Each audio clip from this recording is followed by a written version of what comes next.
I'm sure many of us know the feeling of having to wake up too early in the morning and grab a quick, easy breakfast to go out the door. Well, unfortunately, the quick and easy things are normally like a donut, Pop-Tarts, or toaster pastry, and those aren't very healthy and have tons of processed sugar. But a smoothie is a quick, easy alternative that has natural sugar. So today I hope to inform you the ingredients and the ingredients and the items needed to make a smoothie, the benefits to society, and the how to make it, the process of making it. So it's important to wash your hands and rinse off the strawberries before starting, which I had already done. So we'll start with cutting up the strawberries and taking off the leaves.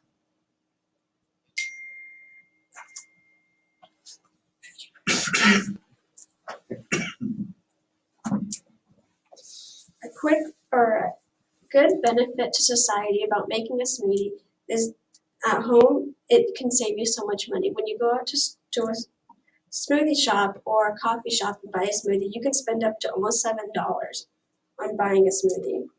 Americans spend almost $13 billion a year by buying smoothies from shops like that. Now we'll cut off the top part where the leaf was.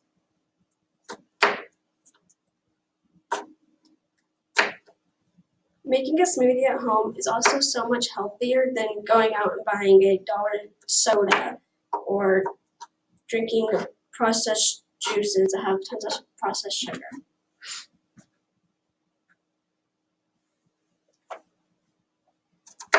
Cutting the strawberries in half will give it the blender, make it easier for it to blend with the smaller pieces.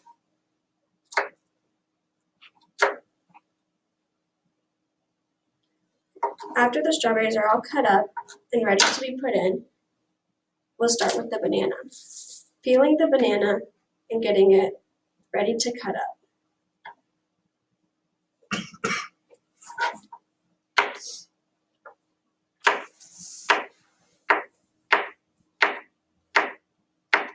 Small pieces of the banana also will make the blender easier to blend up and quicker to blend.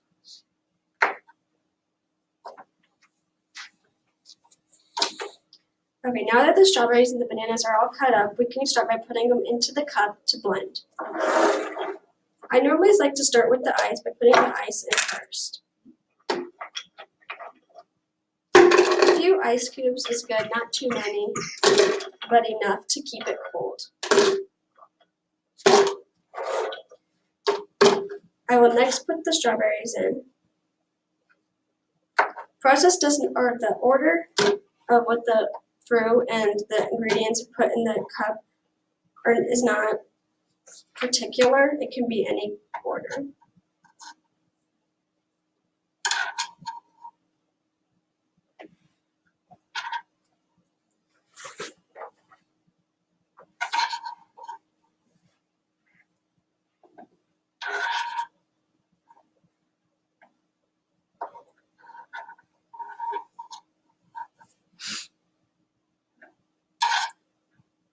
Now last is the yogurt.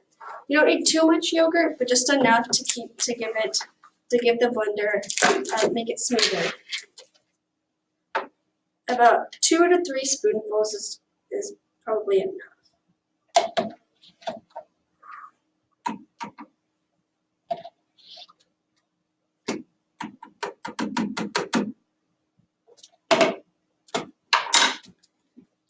Now this is what it will look like just before it gets blended. I'm not going to blend it today, but it would look exactly like this, but blended up and mixed and probably like a dark pink color. Now I hope this will help some of you guys to learn how to make a smoothie, and we'll make it at home since it's simple and quick and pretty healthy. Thank you.